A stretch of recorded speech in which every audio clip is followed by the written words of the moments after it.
Yo,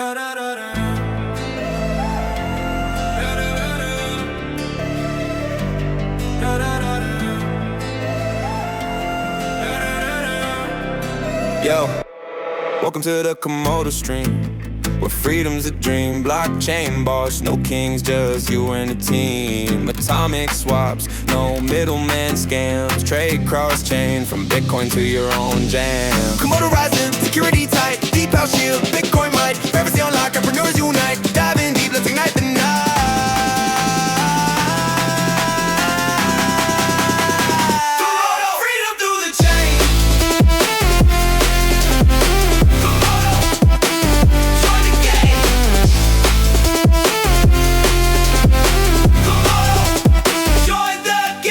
Framework, atomic power in your hands. Smart chain scaling, build your own land. No hacks, no breaks, just pure innovation. Weekly wisdom, your invitation. Stay tuned! Unlock the Komodo revolution!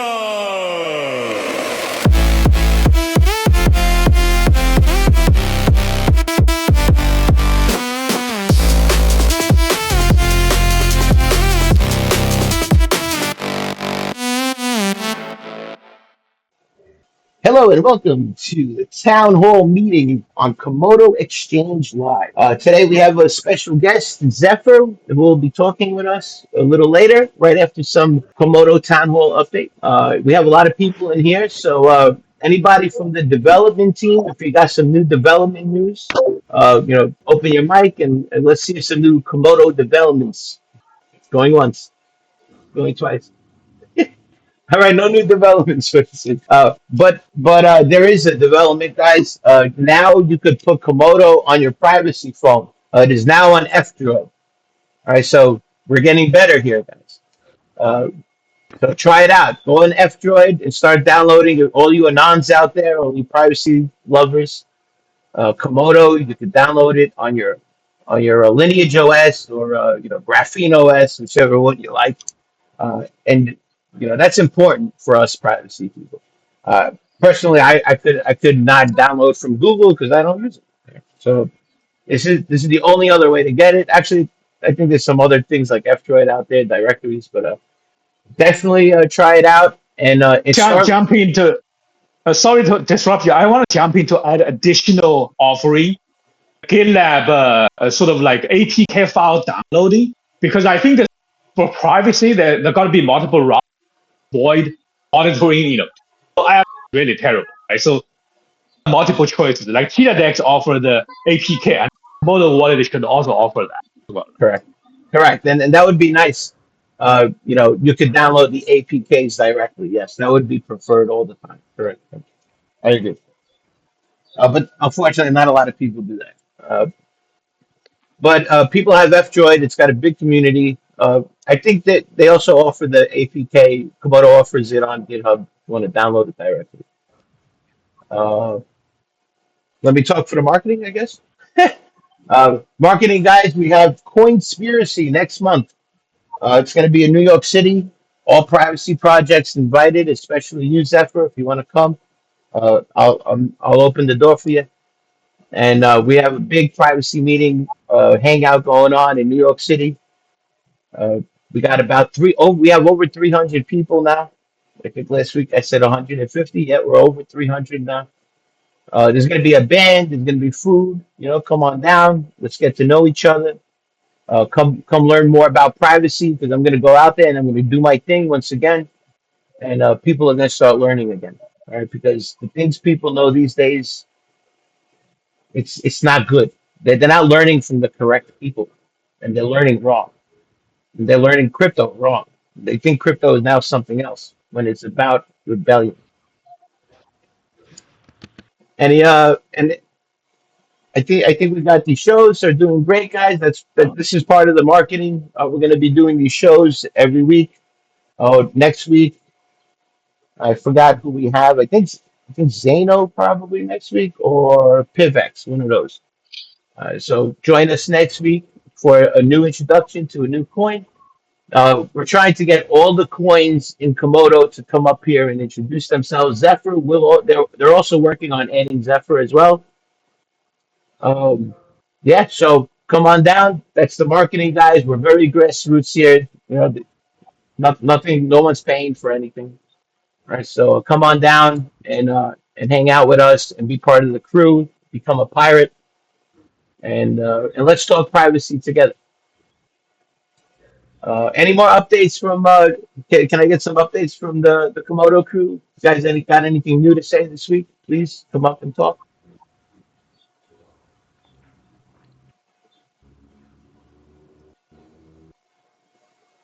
Going once, going twice. All right, let's get on to the show. Today we have a special guest guy, Zephyr, the stablecoin that is private. And joining us, we have the hydrated goose, and he's going to teach us, you know, how it works. I got some questions for him made already, and I don't know if it's a necessity to have a privacy coin in the future, a privacy stable coin in the future. But at the moment, we probably do need it because everybody's work is still part of the system, right? So in order to get out, you might need something like Zephyr in order to get out, into a realm of privacy. So welcome, Doc, Mr. Goose. Right on. Thank you, Lutz. Thanks for having me. Yeah, hey everyone. I'm Goose. I'm the marketing lead over at Zephyr Protocol. Oh man, I can hear all this Discord orchestra. It's going crazy. All right. Well, yeah. So thanks for the Komodo crew for hosting this talk.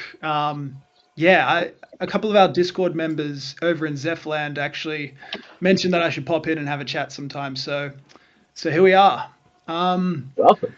So yeah, so for all the people in the Komodo side who might not be across the project, I'd love to give you a run through of what Zeph is all about. So we have some really exciting developments happening, especially the cross-chain bridge, and I'll get into the details in a little bit. But that's why I think this is a perfect time for both of our projects to learn a bit about each other. So just before we kick off, everyone, you can see my screen. I've put together some rough slides for this talk just so you can follow along because I think that helps visualize some of the things. I'm just going to assume you guys can see my screen, right? Yep. Yes. Yeah. Yeah. Yeah. So in a nutshell, Zephyr is an untraceable over-collateralized stablecoin protocol. So what this means, well, it's my belief that this is crypto's true killer app. Okay. So Zephyr's created the world's first truly private, decentralized, and over-collateralized stablecoin that also generates highly competitive, sustainable yield. More on that in a sec. On a foundational level, right, Zephyr is a hybrid. It's a hybrid of two battle-tested giants like Monero and the JED protocol, and we'll jump more onto that in a sec. But before we get too deep into the mechanics, I think it's worth casting your mind back a few years, back to 2021, 2022, right when Luna was having its heyday. Just give me a sec before you jump down my throat. So although Luna and UST, right, it ultimately failed, what it did show was that there was a desire for a decentralized stablecoin with yield.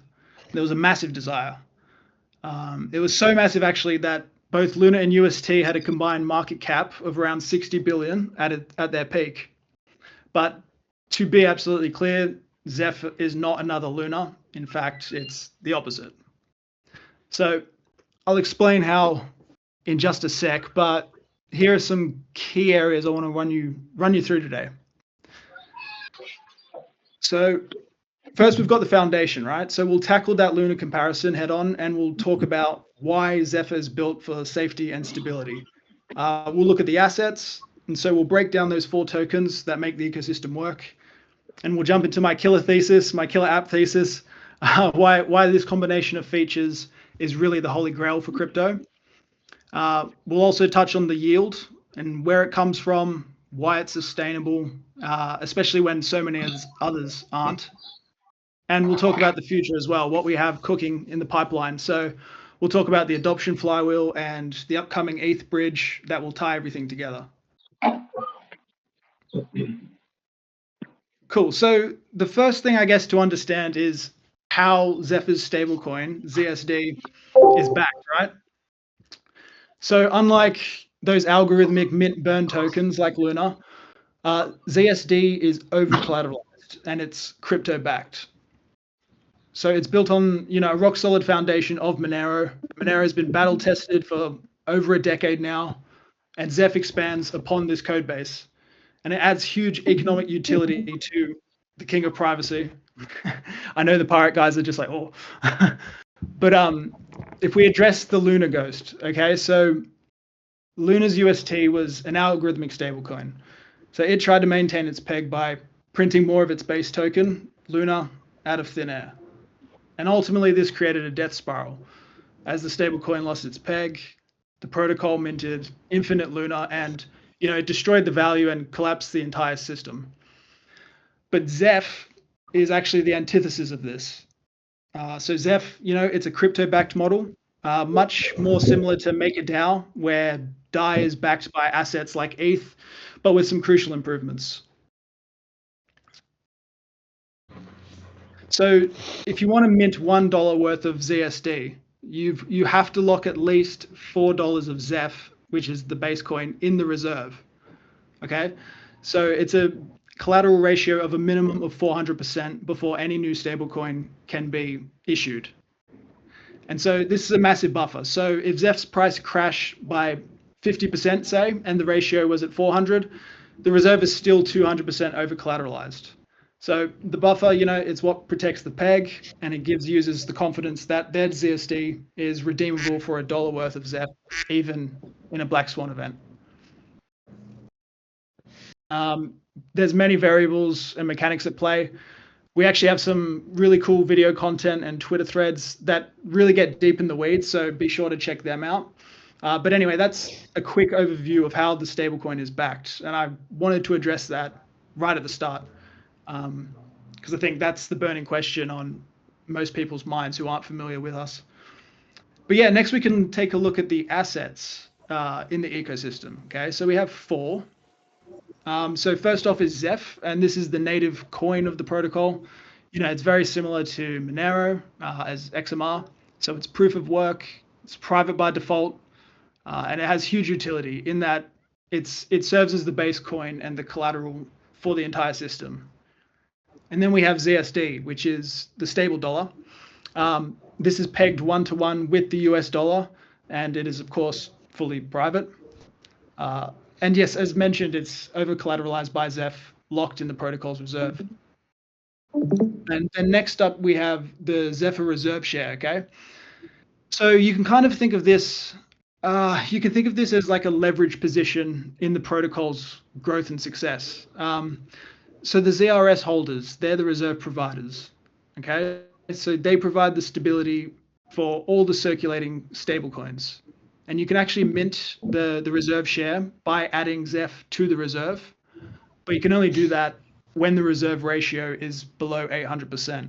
And that 800% cutoff is so existing reserve holders don't get too diluted. But if the market price of Zeph increases, the actual collateral ratio can go well above 800%, which it has in the past, and it makes it even more secure. The big thing with ZRS is it has multiple incentives. They're rewarded in 3 ways. So ZRS holders, they benefit from the protocol's excess equity.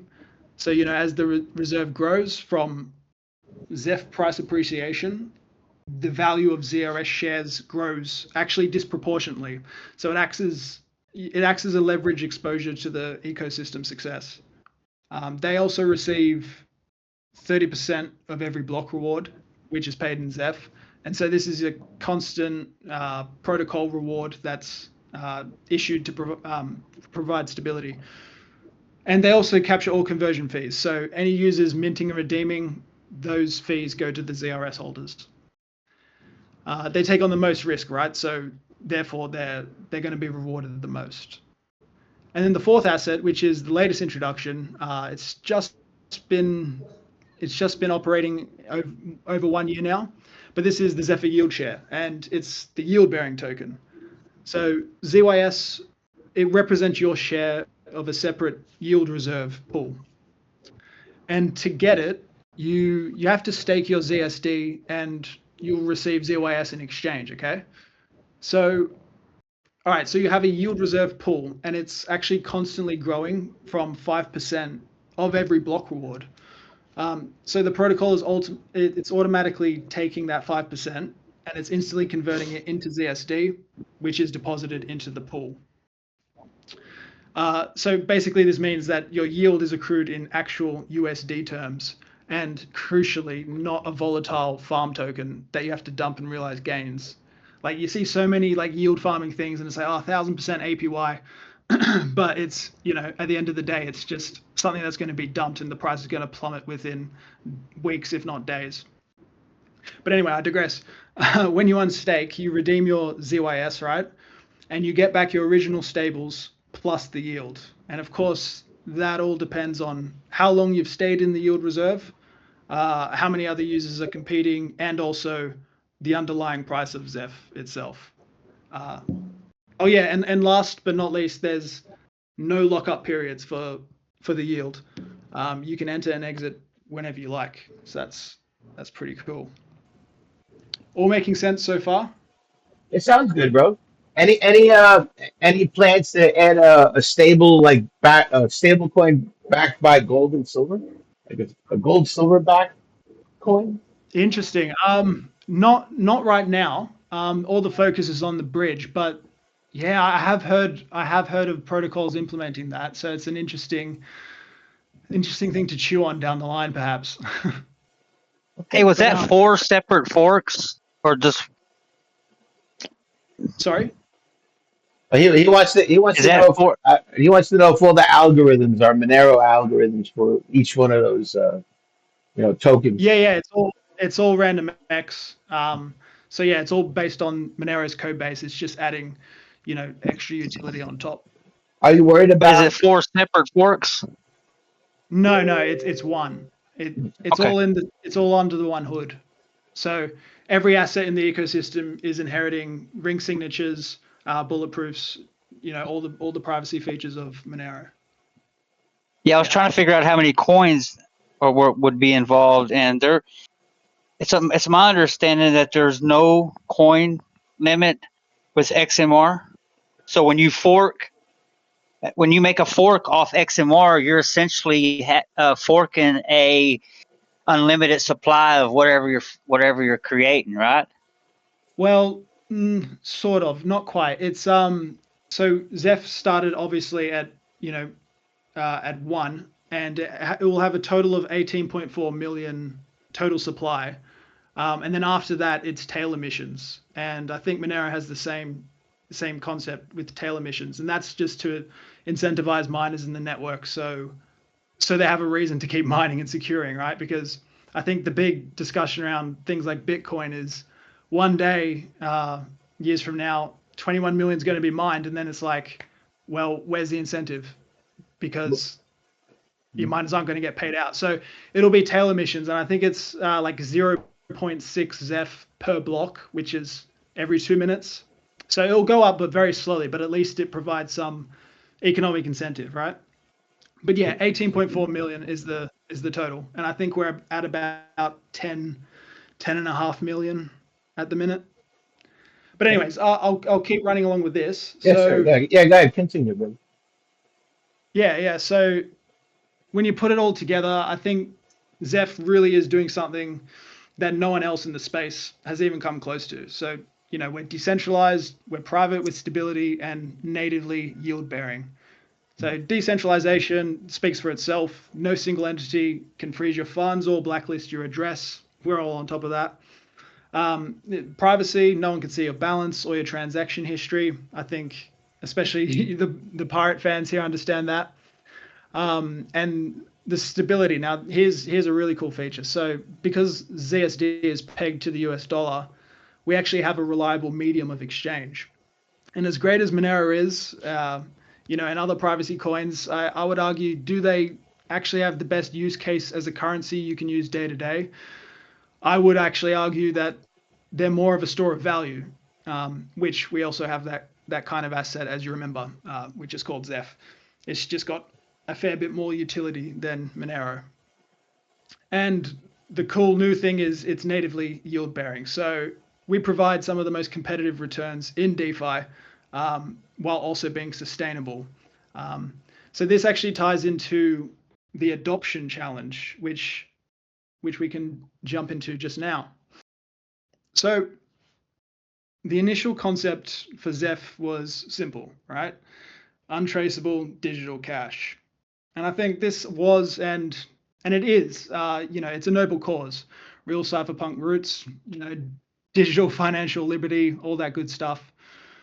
But there was a problem. So it became apparent that to gain widespread adoption, people needed more.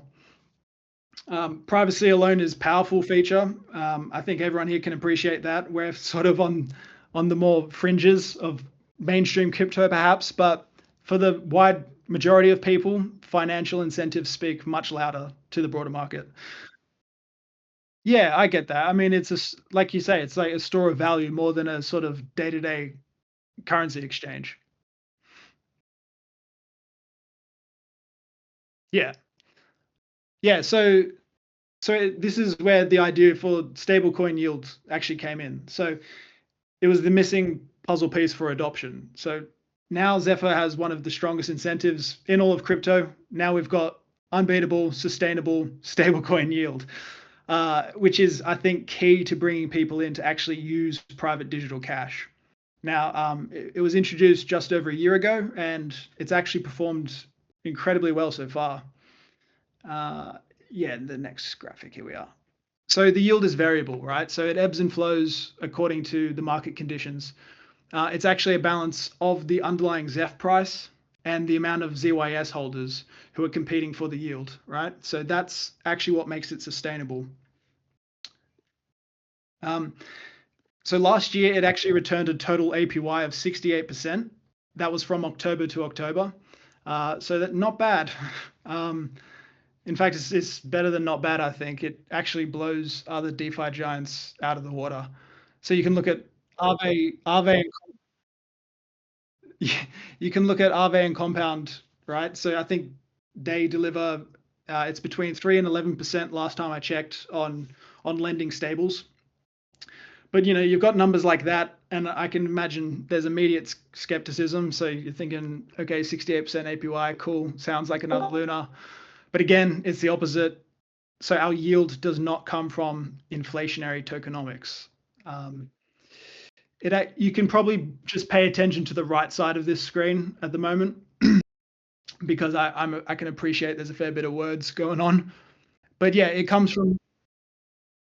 Yeah, exactly. So the yield is coming from real external value, okay? So which is generated by miners who are securing the network. So 5% of that block reward, it's going to ZYS holders, and that's the newly mined Zeph, which is created from pure proof of work energy computation. So you have to remember the yield is a permanent feature of the protocol's operation.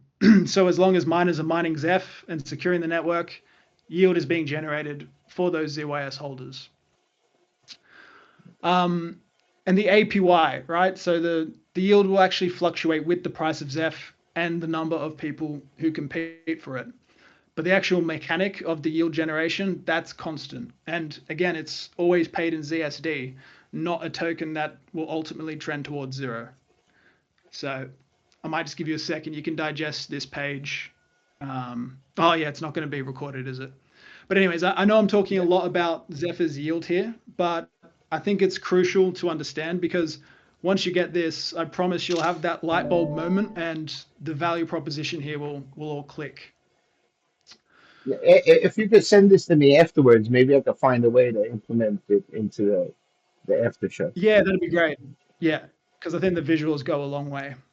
And also, it's something to distract from my boring voice. You sound All right, good. so we'll jump into the flywheel, okay? So the yield mechanism, that's what has resulted in the creation of a powerful flywheel effect. or in other terms, you can think of it a positive feedback loop. And that's a term, right, that is hyped hyped to death in crypto. Everyone's talking about a flywheel, but I can assure you this is the real deal. This isn't just some shallow hype. So let's break it down. We've got highly competitive yield that will attract users, okay? So to access this yield, they're going to need ZYS. But to get ZYS, they need ZSD, the stable dollar. But to get the stable dollar, then they need to buy Zeph first. And so what happens when they buy Zeph? It drives up its market price. And then a higher Zeph price actually boosts the value of the block reward, which means that more ZSD is minted for the yield reserve. Hopefully you're following. And a growing yield reserve increases the demand for ZYS, and then the cycle repeats. So yeah, I mean, ultimately, the more users who get in on the yield, it actually will dilute everyone else's share. But remember, to get ZYS, they're actually buying Zeph, which is going to drive up the APY anyway.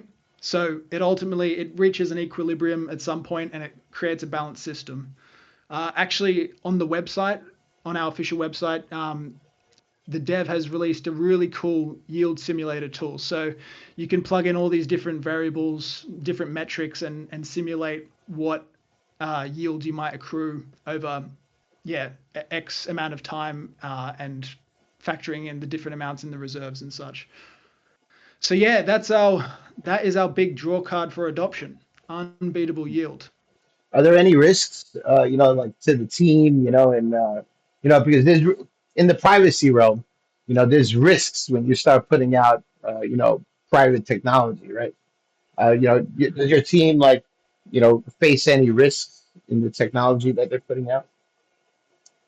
Well, yeah, I mean, I guess that's always a thing with any sort of privacy project. A lot have a bit of a target on their back, as we've seen with Tornado Cash and Samurai Wallet and all that stuff. But so the dev team is anonymous, so they're not doxxed, which I think is absolutely correct. Yeah, cool. I'll jump into we're kind of getting close to wrapping up now. But yeah, the future. So we solved the puzzle piece of adoption with yield, but we still have one more piece left, and that is accessibility. So right now, all the activity is happening on Zephyr's native layer 1 chain.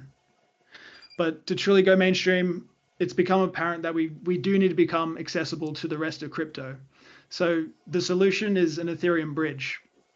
And we actually chose Ethereum because it's clearly got the largest total value locked of stablecoin liquidity in DeFi. And as Zephyr is a stablecoin protocol, that's the perfect fit.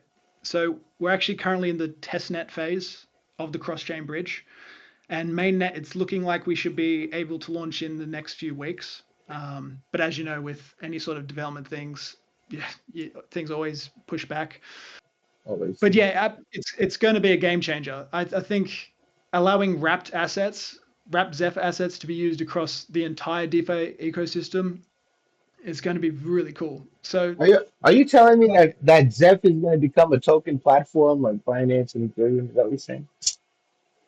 not quite. So basically, we're launching a bridge where you'll be able to export your native assets. So the four we discussed earlier, you'll be able to bridge them over to Ethereum, and you'll have wrapped versions. So you'll be able to access them on any sort of DEX like Uniswap, or even better, Komodo.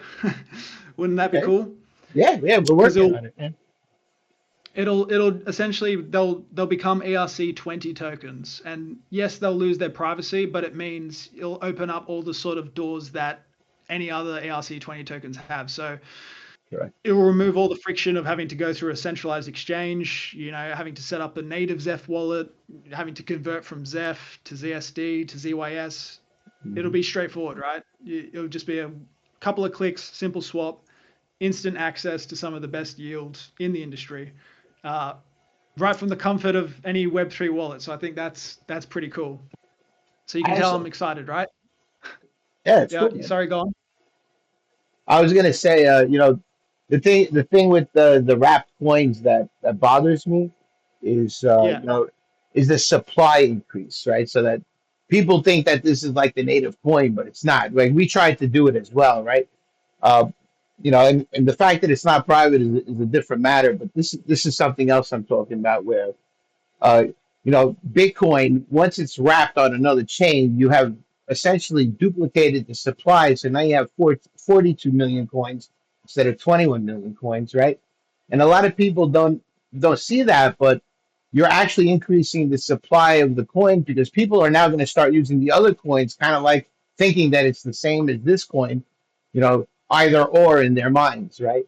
So it kind of essentially increases the supply, and I think that's the problem with Bitcoin too, is that Mm, they created an ETF. They got futures. They got tons of wrapped Bitcoin on every one of these platforms. So technically, the supply is no longer finite to 21 million. You've essentially created Bitcoin on all these platforms, and they're all you could just keep adding it up, 21 plus 21 plus 21, and right. you really don't Yeah, have a finite supply. I suppose, but if everything is operating, according to plan and as it says on the tin, it should be locked in a contract, right? So if wrapped Bitcoin, the native Bitcoin should be locked on that side and only be released when the wrapped version is burnt. So it's a kind of similar scenario here. There's no extra minting. It all has to come at the beginning from the native chain. So you can't just mint it out of thin air. Oh, okay, I get it. You didn't actually create like 100 million coins and then decide, okay, we're No, gonna no, do no. it. Gotcha. Okay. No, so Now, it'll be locked up on the native side, and they're kind of just locked in Zephyr prison, and All they right. can't be used until you burn them on the Ethereum they still side. ain't So counted twice in market cap. They're not deducted from Bitcoin's market cap once they're locked. So it is an inflation on the supply. on Okay. the Bitcoin side, okay, Okay, continue with your thing, okay, bro. Sorry yeah, about no worries. that. I just wanted to give you my opinion on the wrap coins that I hear a lot about. Yeah, no, I appreciate the discussion. I mean, it's something to think about. But yeah, so like imagine wrapped ZYS, wrapped ZSD in curve pools being used on collateral, uh, being used as collateral on Aave and Compound, and eventually down the line, perhaps as a primary quote pair on a DEX or even a CEX one day. Now there's a whole other rabbit hole we can go down with arbitrage opportunities, but I won't go down that just now. Okay. What you need to know is that the bridge opens up Zeph's unbeatable yield to everyone and has all the ingredients to really, I think, bring a tidal wave of new liquidity and new users. So yeah, I'm just going to wrap it up now. Zeph has taken the privacy of Monero and the security of Jed, combined them, and it's not just another stablecoin. It's a complete private and sustainable financial ecosystem.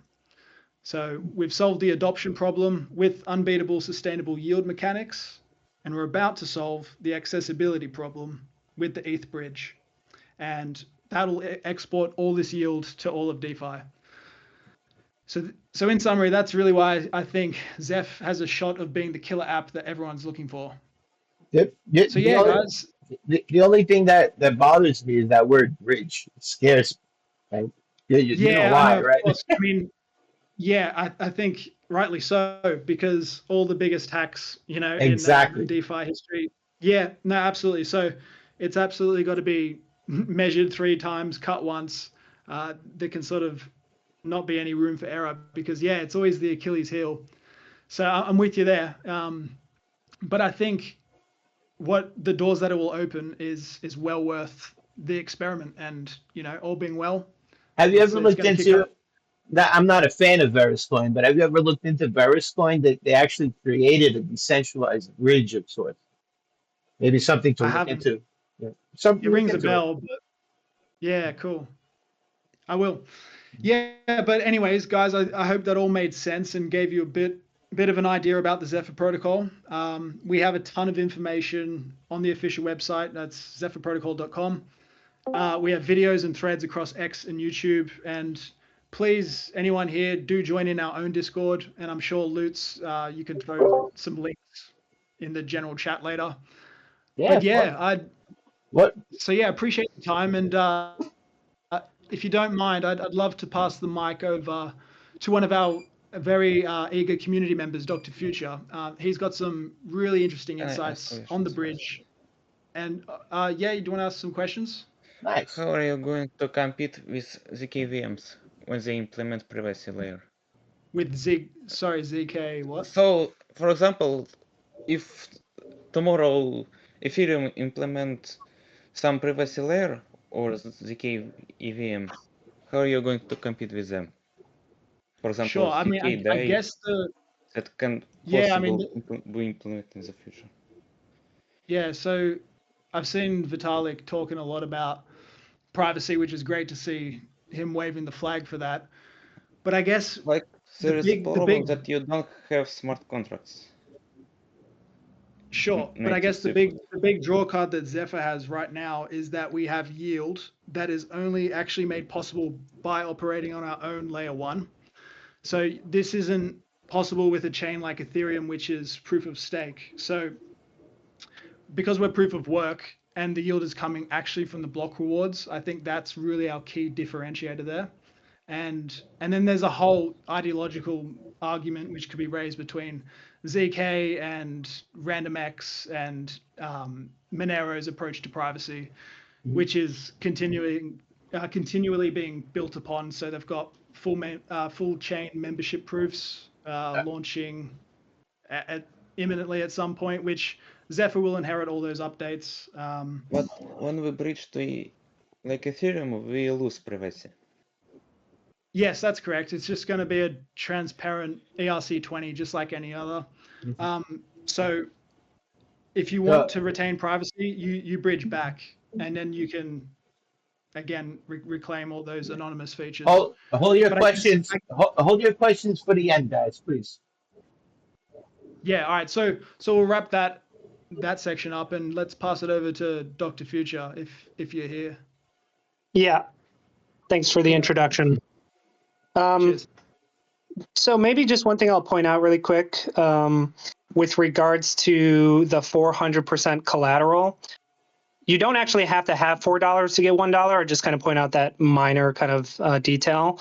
You can have $1. The reserve itself has to have more 400% or more for you to mint. So if I have $100 in Zeph, then I can get $100, right? So that's just a ratio that is 1-to-1. For anybody who might have been curious about that. But what I would probably want to point people's attention to is the bridge, which, when there is the wrapped ZYS, because it has such appealing yield, if there's any amount of buy pressure on Ethereum for that, because of the way that the liquidity works, and because of the way that it's backed by Zeph, when you purchase it on Ethereum, there has to be a bot system that will basically purchase Zeph to fill the liquidity to keep for, basically good slippage and to keep the pools maintained so that other people can buy more wrapped ZYS. So the reason I point that out is because the market cap of Zeph is really small right now. And it is kind of like a killer app in that the yield is sustainable, and it's pretty much the best that you can find in all of DeFi. And when you really understand that it actually is sustainable, and you understand why it's sustainable, then you would probably want to get into some of that. And as people start to see, hey, this APY is not going down. And over the last couple of weeks, it's not gone down, right? Because as soon as it's wrapped, this ZYS on Ethereum, it's going to be basically on DeFi Llama. It could be on like all these other platforms. And then people will kind of see that and they'll say, hey, what's this? And then ultimately, maybe they'll buy some. And, they won't have to go to the native wallet to do that. They'll just buy it on their MetaMask or whatever. And simply by buying it has to push the Zeph price higher, because that's how it works. Because of the way that the pool system is going to balance out that buy demand ultimately.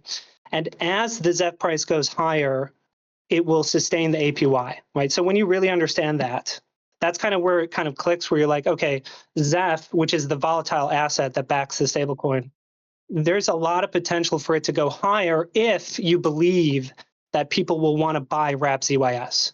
And if you believe that that's the case, then Zeph right now is extremely undervalued.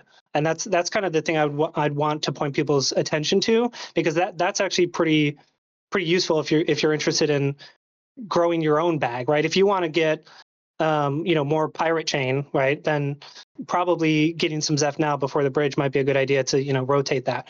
So obviously everybody is interested, like you said at the beginning, in their own project, and we're not going to convince each other. And I think that's fantastic, right? We all have our own interests, and we can have this open conversation. But I think like if you do really want that privacy or that stable coin, you could always go back to the native chain. And then the other thing I'll say about ZSD, right, is that stable dollars, having cash, having fiat, yeah, it's a medium of exchange. I can maybe buy goods with it and it's a little bit easier, but it's also a form of shorting the market. If you think Bitcoin's going to go lower, you're going to move into a stable and you're going to wait, and then you're going to move back.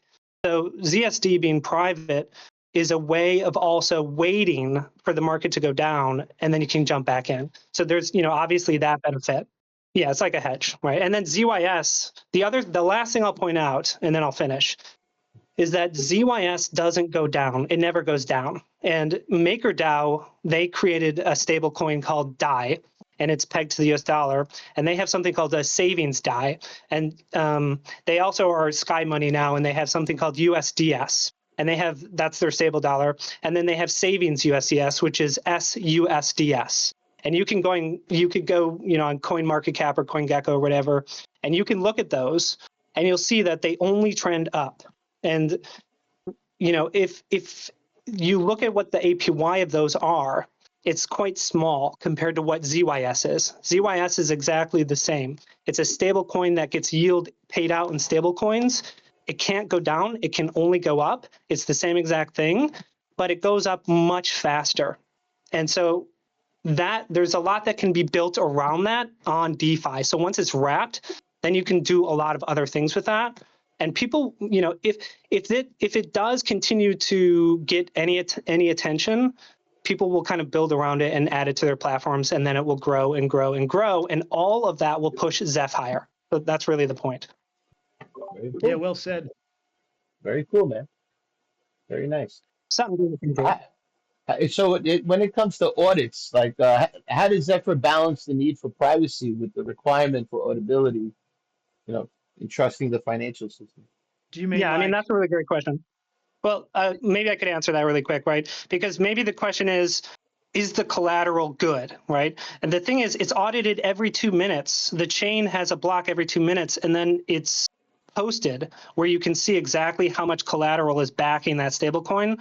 So pretty much it has the best auditing system out there. It's mathematically proven, right? It's all in the code, right? You don't have to trust anybody. It's all in the reserve. So you can actually go on the website and check that data. Gotcha. Yeah, that's the thing with privacy coins, It's hard to verify things. Right. Well, yeah, and it's all verifiable. You can take a look at that on the website.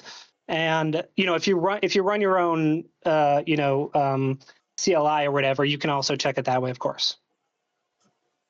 Very cool. Very cool. All right. That sounds great. We're at 10 minutes before, guys. I'd like to open up the stage for anybody that has questions. I would ask you personally to ask questions about the yield stuff, because that's what I'm not very good with all that DeFi yield stuff. I'm old school. I'm old school QT wallet crypto, right? So come on in, ask some questions, guys. Now's the time. You got 10 minutes. You just open your mic, guys. This is an open forum. Can you hear me? Yes, sir. Hi. So I have a question. I'm trying to learn to use the protocol on layer 1 first, and I've just found out that when I buy Zeph and I want to swap into ZSD, the price it's calculated on the moving average of ZSD. So I was wondering, is this mechanic going to work as well when we will switch into the EVM bridge? Because I mean, for me, if I try to buy, for example, a bunch of Zeph and switch in ZSD,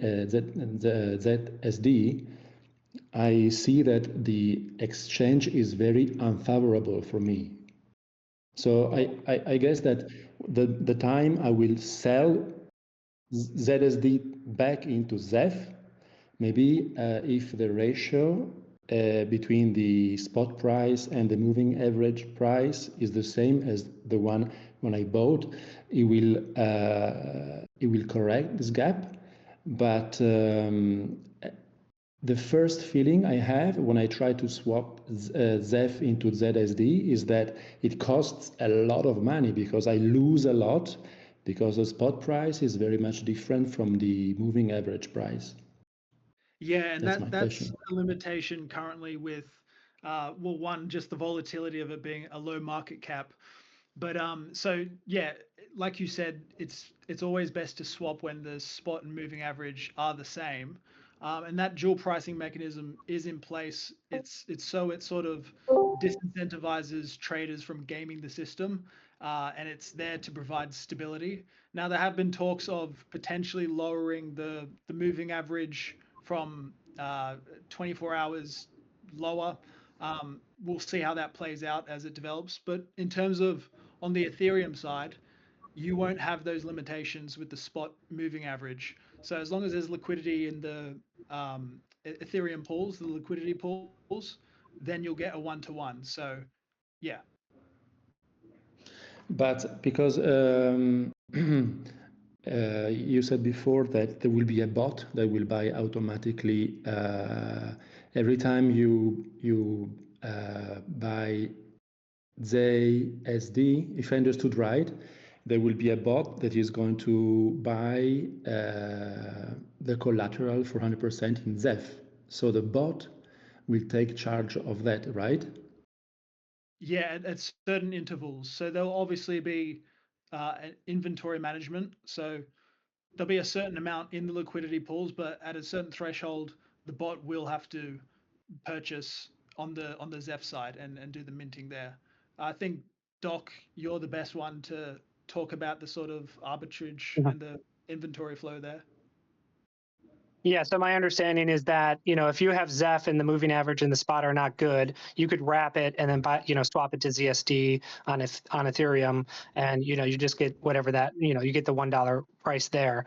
And so, yeah, obviously that is somewhat of a barrier in the native wallet, but that's going to be basically not something people will experience on EVM, and that's where all the liquidity is really going to flow into Zeph. And so, yeah, if you do buy ZSD, same thing with wrap ZAYS, because of the way that the pool works is if a lot of ZSD is being purchased, if you're swapping into that, then ultimately Zeph is going to have to balance in some way.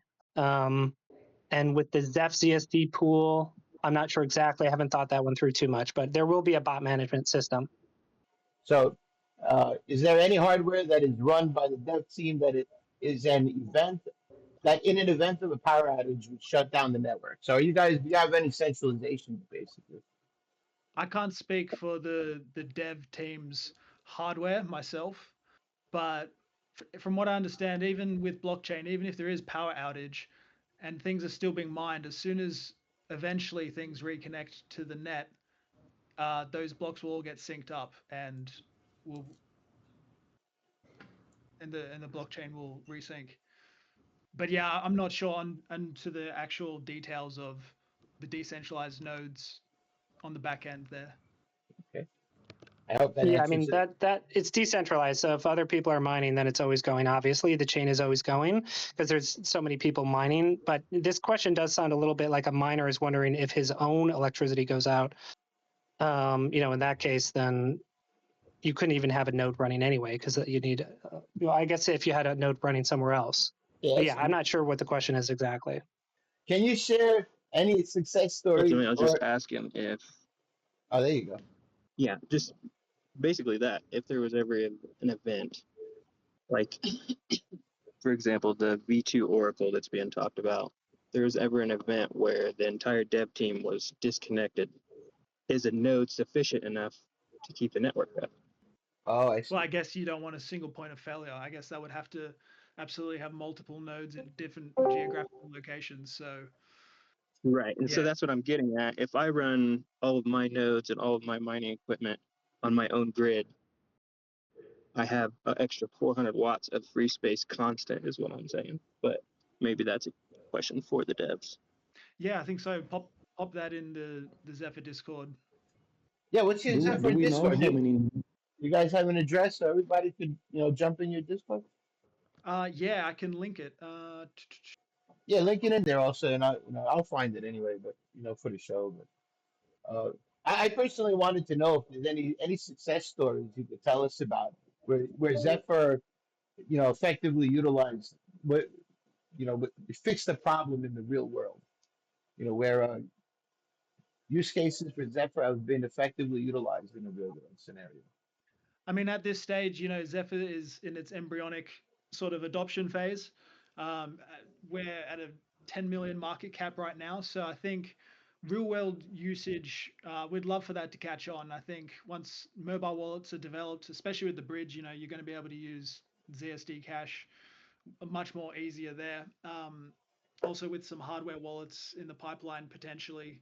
But I think the success story, the biggest thing is just the first year of yield, right? I mean, where else have you gotten 68% on a stablecoin that's actually paid in a stablecoin? So Oh, there you that go. alone is a success story. But again, with more adoption, especially with everyone being able to see the metrics on all these sort of dashboards that Ethereum has, like DeFi Llama and June Analytics, yeah, I think it's just going to spread like wildfire. And here's to many more success Can, stories. can you disclose any developments coming up that would make this podcast right here go crazy? It's something that people don't know that they should be excited about. Oh, what that you mean? It's going to 4 billion plus, without a doubt. No, I think the biggest news that we've dropped is the bridge, right? And that's a huge effort, and that's where all the focus is at the minute. And then after that, it'll be the next development will be Oracle V2, which is a whole another project in and of itself. But I think you guys have got the scoop with the bridge, and I highly recommend everyone check out Dr. Future's YouTube channel. He has some super deep, in-depth videos that lay out all the sort of game theory and mechanics for the bridge. And I think they do take some time. Some of them are 40 minutes, but they're well worth the watch. You'll really understand, and I think once it clicks, I think you'll all be converts. Yeah, Cool. All cool. right. And we're coming to the end of the hour, guys. If you have anything more to ask these gentlemen, now's your time, or forever hold your peace. All right, guys. Thank you for coming on. Hey, if you ever want, a pirate to talk to, come over. I may look mean, but you can see I'm not that mean. Uh, and we should definitely get ideas together. And if you want me to come into your Discord, I'm more than willing to do that. We can introduce Komodo to your Discord. Yeah, man, that'd be great. That Yeah, would be well, let's awesome. absolutely get the conversation. Let's get the conversation rolling as soon as Bridge is out. We'd love to get integrated with Komodo. I think that's the perfect Totally. fit. Yeah. I think Komodo is the end all exchange that everybody needs to be on, because it shares Yes. liquidity in a decentralized way, and it's open Yeah, source. yeah, It's trustless. I mean, it's everything that an exchange should be. Without worrying that a DEX is going to rug pull you or shut down and all your coins are lost. I mean, this is the only way we have. It's If you look at it correctly, it's more technologically advanced than those exchanges that people are using now. It's the cutting edge stuff. Hey, Captain, Yes, sir. definitely. if Monero connects with Komodo, can Zephyr use Monero's connection, or will Yep. Zephyr need to Yep. fork with Komodo inside their No, that's what we're waiting for. We're waiting for once on the next upgrade in Komodo, they're going to be able to add all privacy coins, which is the goal now. Komodo has taken a step back and going back to their cypherpunk roots, and we all agree that we need a place for privacy coins to live, and the best place for that to be would be Komodo, because it's a Hey, decentralized exchanges are made for this. hey, Captain, if Trump does put the 38 trillion on top of the stable coins, and we have Zephyr connected to Komodo, we'll be able to use Zephyr as a off USD. ramp Yeah. into because if everybody's using stable coins out in the world, we can go straight from Komodo through Zephyr out in the world. Yep. Right into whatever your favorite coin you like. Yeah. Yeah, whatever you And want to do. Yeah, whatever you're doing. yeah, so privacy stable coins, would be the way where you want to go. Don't touch those non-private stable coins, guys. So at this point, there's only two options. There's Zano and there's Zephyr, that both have a stable coin. And Zano will be coming on as well, Mr. Quibbs. So we'll hear from them and we'll learn about that stable coin when they come on. But don't be using those other stable coins. Actually, Zephyr should be the only one you're using if FUSD is not there as well. Uh, That's what I'm talking about. Well, I got a question. all right, brothers. Yeah, I mean, Lutz and the whole Komodo team, thanks so much for having us, and shout out to all the Zeph people here. I can see there's a ton. So yeah, it's been really good. Oh, I can't wait till we all get together, man. And then we could use you as fiat, and we could get into gold whenever we want, right? Digital gold, wink, wink. And yeah, man. I mean, the future looks bright for crypto if people understand, and I think it's happening right now. People are understanding the need for privacy, right? You could agree with that, right? It's happening right now. Yeah, it's really cool to see. Finally, it's getting the attention it deserves. So yeah, we've got some good tailwinds behind us. Actually, I see more than that for you, man. Mr. Trump is gonna pump Zephyr to the moon. Watch. If he doesn't do it, his kid is gonna do it. You'll see. All right, guys. We can use it as an off ramp. All right, folks. Hey, thanks for coming on today, guys. Love you.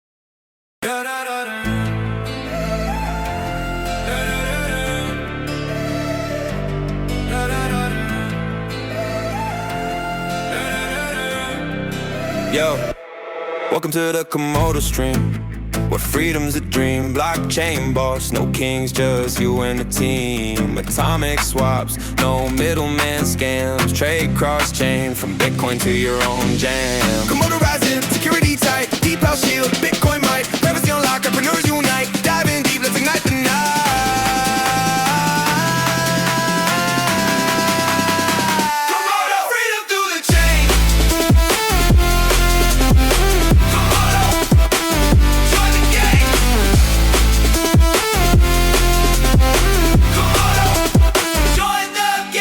Framework, atomic power in your hands. Smart chain scaling, build your own land. No hacks, no breaks, just pure innovation. Weekly wisdom, your invitation. Stay tuned!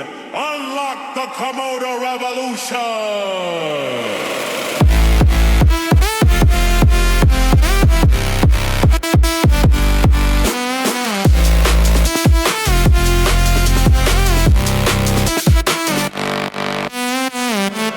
Delayed proof of work, notary nodes on guard. Backed by let the coin hash, tax it hard. Denied. Entrepreneurs launch idols, no third party lies. Crowdfund free, innovate under open skies. From startups to investors, ecosystem alive. Affordable security, watch your dreams thrive. Cluster chains for scale, millions of TX per minute. Enter a modules, custom code, no limits.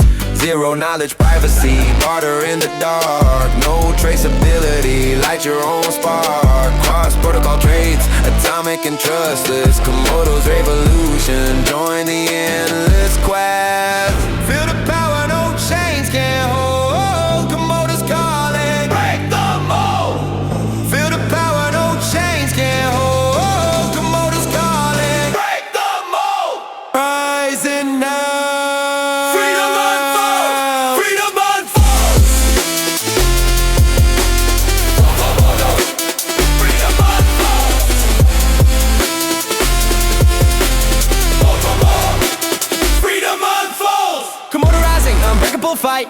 shield, endless might, privacy locked, world unite, streams on fire on the night.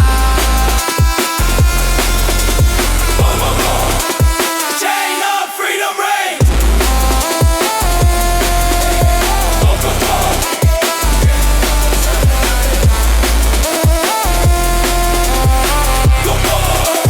Break the chains. Unlock the future with Komodo. Security, freedom, innovation, stick around. The stream's just starting. What's your next move?